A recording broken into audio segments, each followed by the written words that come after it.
At all events, we must remind you what Orpheus, who was, as one might say, your first teacher of polytheism, latterly addressed to his son Musaeus and to the other legitimate auditors concerning the one and only God.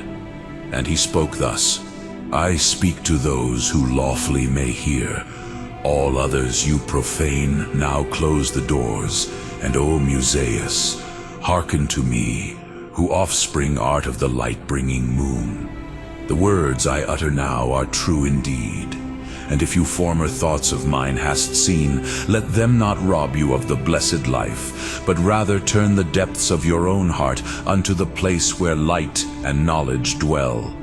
Take the word divine to guide your steps, and walking well in the straight certain path, look to the one and universal King, one self-begotten, and the only one, of whom all things and we ourselves are sprung. All things are open to his piercing gaze, while he himself is still invisible. Present in all his works, though still unseen, he gives to mortals evil out of good, sending both chilling wars and tearful griefs.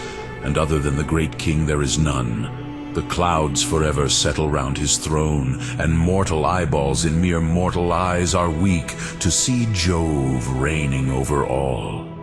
He sits established in the brazen heavens upon his golden throne. Under his feet he treads the earth, and stretches his right hand to all the ends of ocean, and around tremble the mountain ranges and the streams, the depths too of the blue and hoary sea.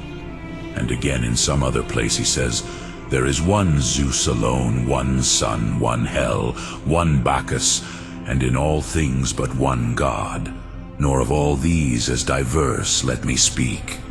And when he swears, he says, now I adjure you by the highest heaven, the work of the great God, the only wise, and I adjure you by the Father's voice, which first he uttered when he established the whole world by his counsel.